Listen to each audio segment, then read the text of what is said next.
Exactly You know. so. Yeah. Exactly so. Man. So we are here with Mr. Chris Jackson for all those all our listeners. Remember, if you want to contact Mr. Chris Jackson on our show, hit him up at 857-366-5444. That is 857-366-5444.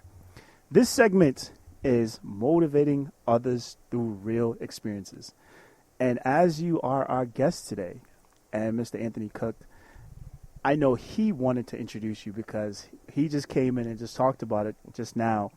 And I'm going to give Anthony Cook. Oh, you know what, public? I think All right, I'm taking I it think you from got you. this. All I right, think all you right, got you- this. You look, he's just, I mean, I like where you're going, so keep it. All right, he moving. passed the ball, so I'm going to No score the doubt. touchdown. Yeah. Mr. Jackson, we've had the opportunity to sit and talk.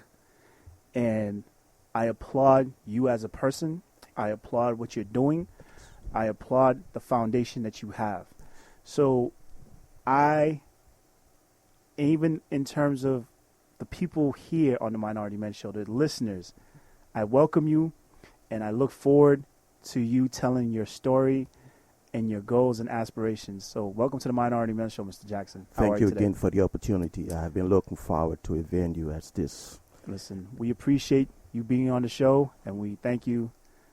So, Mr. Jackson, just give us a quick overview of who you are and what you're about. Sure.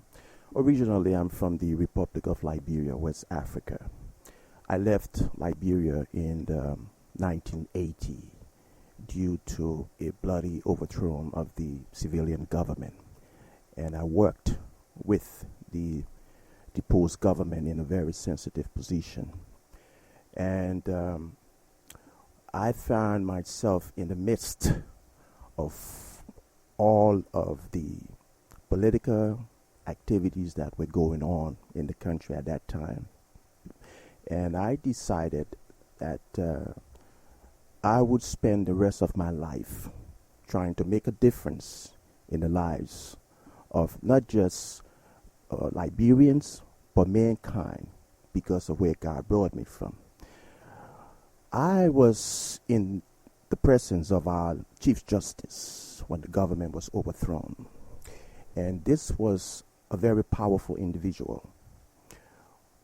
His family, his bodyguards, everybody had to abandon him because the soldiers were coming to get them. And he and I had a discussion about what had happened to the country and what was to come. He predicted that there would be a bloody civil war. And he said to me, if you are fortunate to get out of this house, I will advise you to leave Liberia because dark days are ahead. And in the midst of having that conversation, we heard over the radio that the president had been assassinated. And so when that announcement was made, the Chief Justice knew that his fate too was at stake. Just to ask you a question, Yes. give me a feel for what it's like at that time to walk out of your house, to go buy food. It was very frightening because when the military took over, a curfew was imposed. You know, when a curfew is imposed, you're restricted where you can go and where you cannot go. Okay. But because of the position in which I work, as I stated earlier, I had the opportunity to move wherever I wanted to go to. And so it allowed me, again, to see the good, the bad, and the ugly. Was food expensive at the time? Very expensive. Whenever, Yeah. so whenever government starts to destabilize, is that the first thing? Yes, there was sanction placed on the military junta because the president who was ousted from power had just became the chairman of the Organization of African Unity. So he was in a very powerful position, and most African leaders looked up to him. Wow. So, after that situation, I would like you to continue with your story. After that situation, I had an encounter with the military junta again. That encounter reminded me of what the Chief Justice had predicted, that dark days were ahead and that I should leave because they were involved in an illegal activity and they had not been in power for about a year. Okay. So Fortunately for me, my passport, my visa, they were all ready, and I got out of the country. I came to the United States. I've been here since 1980. So was that the first time you came to the U.S.? It's the first time I came to the U.S. Wow, and Yes. you came alone? Yes. Yes. Wow. Yes. Yeah.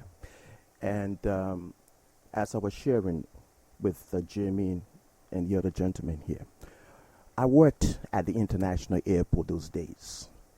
And I observed that most of the international businessmen and women who were coming and going were, Anglo-Saxon, Asians, and I always wonder where were all of the minority businessmen and women from the United States, particularly African American. Okay, and I made up my mind that someday, when I came to this country, I would do what I possibly could do to engage the African American communities to go back to sub-Saharan Africa and invest in the countries. Where do you think people can go in the United States? What can they reference so that they can start looking into what they would want to invest in? And but before that question, what does it take to be an investor in Africa? Well, as I shared with you, there is the African Growth Opportunity Act, commonly known as AGWA. Under the African Growth Opportunity Act, there are incentives and funding for U.S. businesses to pursue those opportunities in sub-Saharan Africa. My organization and I have done extensive research.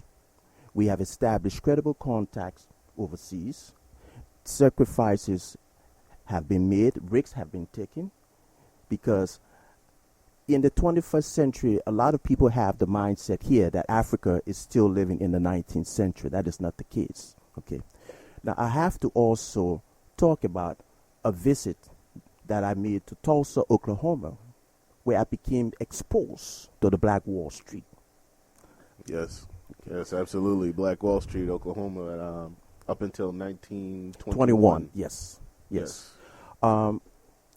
That experience had a profound effect on my mental state of mind, for the fact that a lot of people did not know about the existence of the Black Wall Street. The Black Wall Street was founded by people of African descent who were disenfranchised because of Jim Crow laws. So what they did, they created their own economic community. And within that community, there were doctors, lawyers, accounting, churches, schools, and it was thriving. It was thriving. They were doing very well. Yes, it was their own independent community. Exactly. Because they weren't allowed. Their money wasn't welcomed by Tulsa. Is the town that they Greenwood shared. Greenwood, yes, it was called Greenwood. And they ended up creating their own town because their money wasn't welcome. Exactly. In Tulsa. Yes, exactly. So the Caucasian community did not want to do business with them because these were all maids, butlers, you name it, okay? And so they decided, well, they were going to create their own economic community. And they spent their money within their own community. Within their own community. And again, I said to myself, how is it these people at a time when Jim Crow was intact and the odds were against them, they were able to create their own economic community. And here we are in the 21st century, people of color are still trying to make our way to the top. Yes, Mr. Jackson, I in preparation for you coming, I did a little research because I myself didn't know about the Black Wall Street, and I think it's very devastating. But in doing research, it was talking about, after World War I came back, there were a lot of whites that were poor, and so they were looking at this black community in Oklahoma, and the kids were dressing up to go to school, like in business attire, and they were just thriving, the businesses were just thriving, and they were jealous about them, and so that's why they destroyed it. But so it was really, really tough and hard for me to read it because of just the destruction. But I was reading another article, and it says that the black community, this was in the 90s, the black community spends $1 every 15 minutes. So that's in the 90s, and with online shopping and Twitter and social media and everything, I can't even imagine how much we, black people, spend per second in this country. So if we put that back in ourselves, just like we had a show about Trayvon Martin, and, you know, a lot of black people were saying, you know, let's boycott Florida.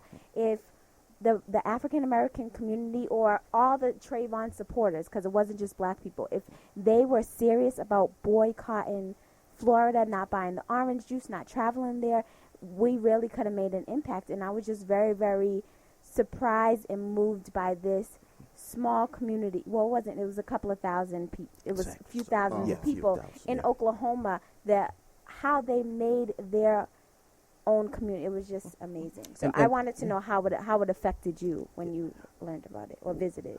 Well, I was so moved, believe it or not, it brought tears to my eyes.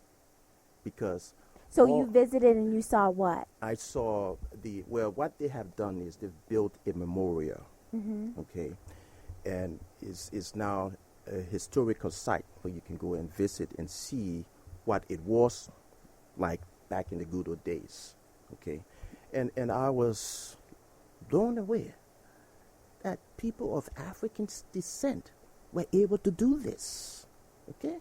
I mean, hospitals, schools, law firms, they had everything within that community. You know what shocked me more about that situation was that, you know, and I looked it up, and don't quote me on it because it is Wikipedia, so I'm not going to say that they're the most reliable, but they said about 10,000. The population was about 10,000 at its peak in Greenwood. What? Yeah. But what surprised me more is that this was like literally forgotten until the late 90s. That I had no clue about it. And, you know, they started talking about it, I think, on 60 Minutes sometime in the late 90s. And then people started saying, wow. The reason why I'm so shocked is because I read reports that about 3,000. So that's a third of the community. And when I'm thinking about 10,000, that's about, because I live in the Dudley area. So that's about Dudley to Grove Hall. So it was really, really tight-knit. And a third of the population was killed off. Yeah. And there were other economic African-American powerhouses. You had the Baltimore riots, Rosewood. The list goes on. Yeah, I saw that movie, too. That was messed up. Every time blacks start their own infrastructure, the whites in the country try to smash it down. Like the same thing with the Panthers. They dismantled the Panthers as well. I think because they, you know, if you're trying to maintain a certain image, then you'll do what you can to keep it. And I don't know.